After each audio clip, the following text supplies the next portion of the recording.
back, everybody, to another video. It's been a little while, but it's getting warm outside, so I'm getting excited to make some new videos. And we're here with Chappie and his Mark IV Supra.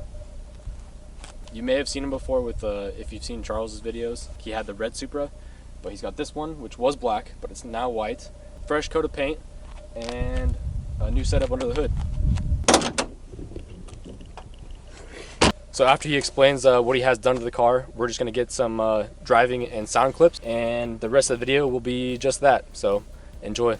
When I first got this car, it was a NA Auto. After driving around a little while, getting my monies back up, I decided that I wanted to turbo it. I did a pretty basic turbo setup, honestly. I just did what I like to call a simple setup, but using higher quality stuff.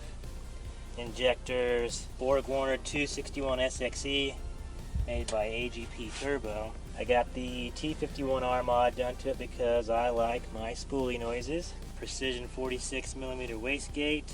Since I was going to have this for a street car, I opted to recirculate the wastegate back in the exhaust so it's not obnoxiously loud all the time, and I actually quite enjoy that very much. I did the R35 coil packs to delete the distributor because that's a huge limiting factor in the GE setups, the non-BBTIs, because you can only get so far with that ignition system.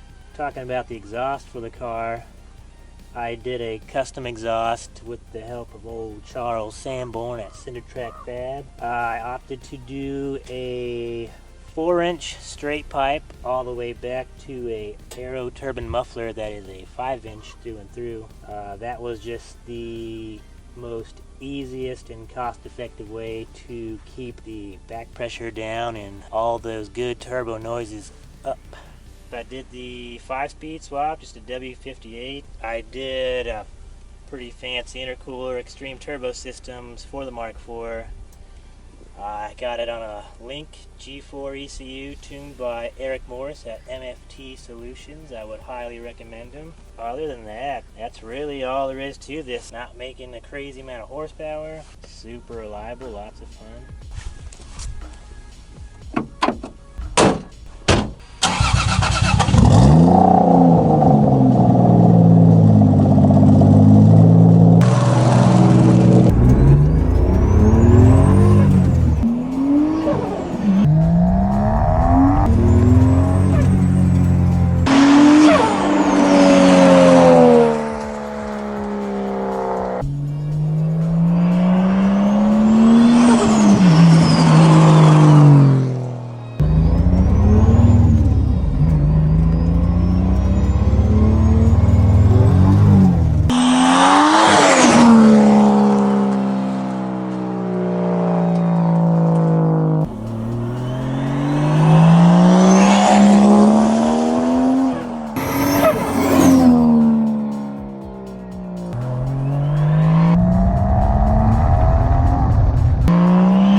Chappie's behind the camera now, and he is being gracious enough to let me drive his car.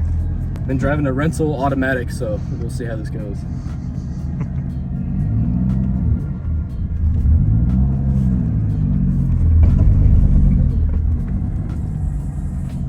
W58, so it's just back and right? Yeah. Or no, it's push down? All the way back, right and back.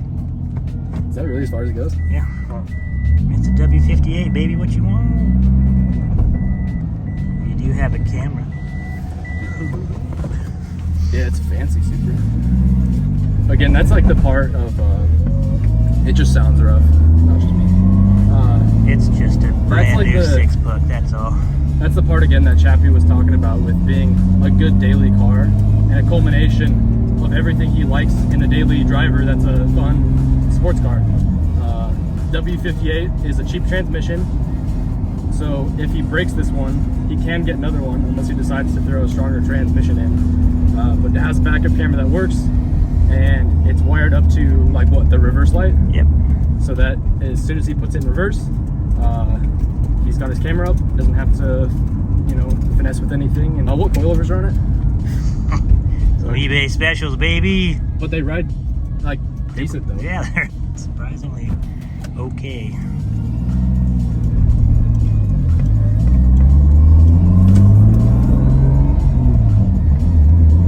Not too aggressive, like.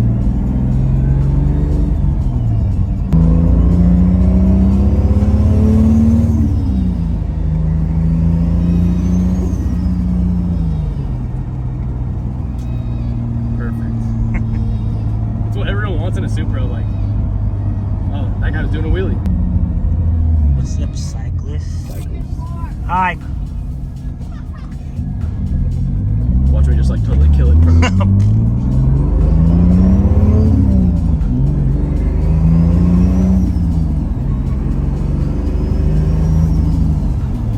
I would say I need one, but I know I can't afford one now. The 261 is still not that big of a turbo. Like, it's on the brink of being a large frame turbo, but a nice low RPM spoolie one. So yeah, this thing is so easy to drive.